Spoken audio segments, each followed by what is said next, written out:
I'm a righty. Grab it under your non-dominant arm. You're still able to engage a weapon system and move forward.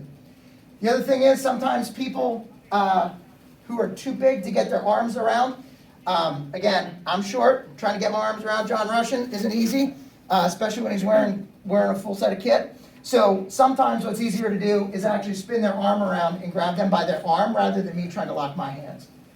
The other thing about being, when you're able to do that, it usually keeps both of their arms free, or at least one of their arms free, that they can operate a weapon system. Because if you can't cover yourself, you best be hoping that the casualty you're caring for can cover both of you. SEAL Team 3 or shoulder belt carry. This is literally coming in, sort of getting the arms up around two rescuers' shoulders, grabbing them by their belt, lifting and moving. There's better body mechanics with this. You can cover longer distances like this. You can, if you're feeling really squirrely, keep at least one weapon system up for either side. But again, this is going to be fast movements over uneven terrain or longer distances. Same thing, tactical movement, true to feasible, grab them, pull them out. Hauls or modified fireman's carry. This is going to be interesting because, again, this is usually a single rescuer sort of move. They talk about it as a two-person, but it's only to help get them up into position. This is good if drag's not an option. A good example of this is going to be excessive lower extremity trauma where you're worried about literally leaving pieces as you're dragging, and you really want to get them up and off the ground. This does create a dangerously high target profile, which is the other thing that you want to think about, because again, if you're trying to get out of the line of fire, making that target profile now 6.5 feet tall is not exactly what you're looking for. These are just ways that we talk about putting people in. I do like to always share this because invariably, you know, if you do something stupid, somebody's going to get a picture of it and you'll be on the evening news. So when you make the evening news, just make sure you're not doing it wrong. This poor dude is probably being carried by what looks like 4 different guys, and they're dropping him on the way up the stairs. Don't be any of those guys, and don't be that picture on the news. Additional consideration under care under fire. Tourniquets are only indicated in this phase if there is excessive gross hemorrhage. So again, in the case where the Marine was shot, bleeding out from a femoral wound, he really had 3 minutes to make a decision, and if he didn't do something, he was going to die. Frankly, he was in hostile way as it is. If he started to put it on, it would have maintained him in a hostile area. There was a decision he had to be made, but only if it's life-threatening injuries. Spinal trauma. This is something that EMS struggled with for the longest time. Oh, somebody got shot in the head. They got shot in the neck. They got shot in the chest. I need to do spinal immobilization.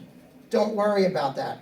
There's very little occurrences where there's actually penetrating trauma that created some type of C-spine compromise. So do not waste time thinking about those types of things. Blunt trauma is a little different. If somebody took a fall out of a second floor window and you're still on the X in a hot zone, be thinking about a good way to at least drag them so you're trying to maintain a little bit of inline stability for their neck and for their spine. Tactical field care.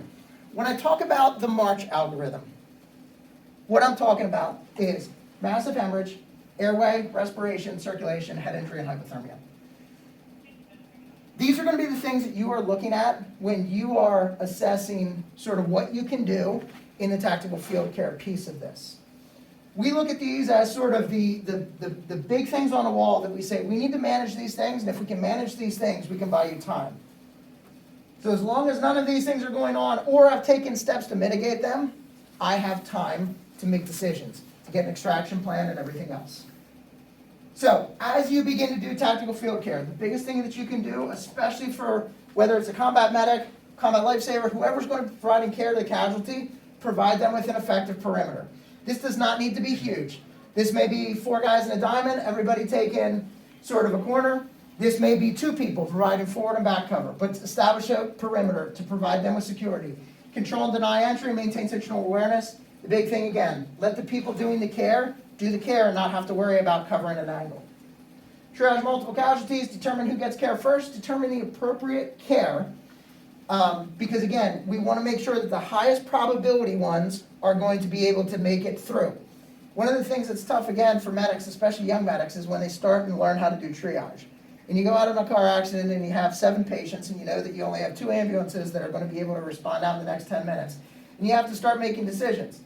Because maybe you have somebody that if it was they were the only person injured, that you could have done something to save them. But if you have 7 people that require your care, you start focusing on the things that are going to have the most impact. So there's going to be times when you may, with multiple injuries, have to determine who has the highest likelihood of survival. Focus your stuff and your attention on those. For cases of altered mental status, you must secure their weapons and their comms. Think about it from this standpoint. If you're in an altercation with a dirtbag, and the last thing you remember is him choking you out, and you open your eyes and someone's in front of you, what's the first thing you're going to do? You're probably going to draw down. I may be that guy in front of you. I don't want you to draw down.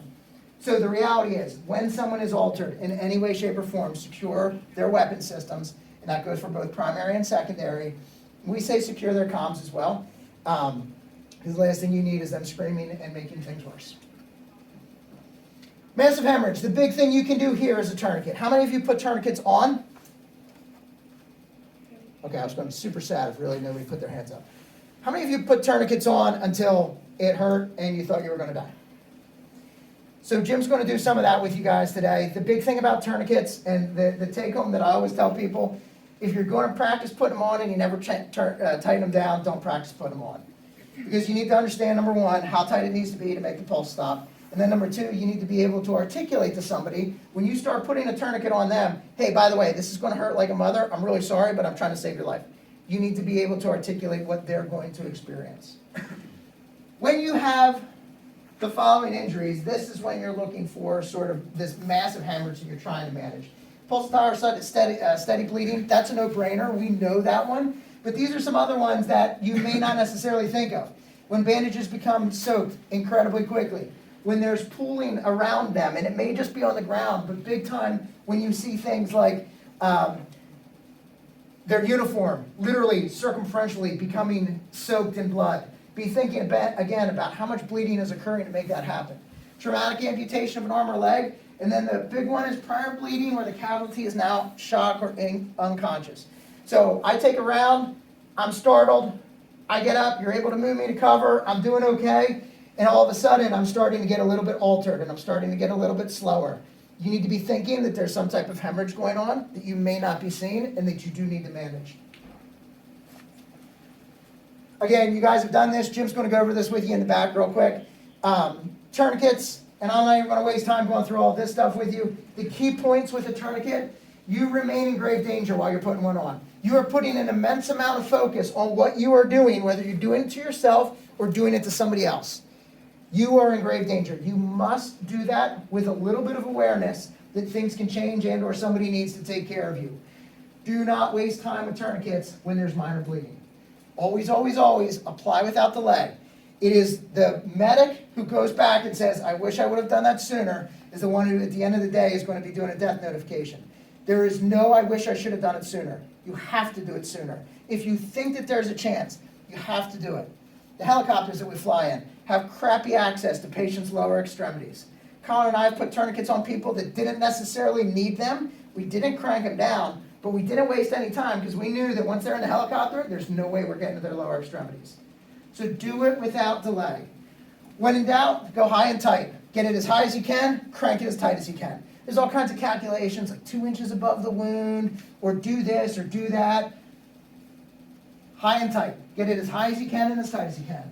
Don't ever remove a tourniquet. If somebody tells you, like, we need to worry about reperfusion and all this BS, there's cases of tourniquets that have been on for over 2 hours, and there's been no neuro damage done, no circulatory damage done. Don't take them off. Leave them on. Never place directly over a knee, elbow, or a holster. This is difficult because, again, especially in our world, in the SWAT world, a lot of guys wear drop leg holsters, and if I'm going to effectively put that on, I need to get the holster out of the way. How many of you carry your phone in your front pocket? Those things. Anything that can get in the way of that tourniquet will impede its effectiveness. Because the concept of the tourniquet is that in a circle, it begins pulling in. If you have one part of the circle that doesn't pull in, you get real tight on the opposite side, but no pressure on the other sides. So it needs to be circular, and it needs to all come together at the same time. And obviously, if it doesn't hurt, it's not on correctly. Are any of you firemen? Firemen are dumb creatures. We always say it about firemen, if you can't tie a knot, you tie a lot. So when firemen are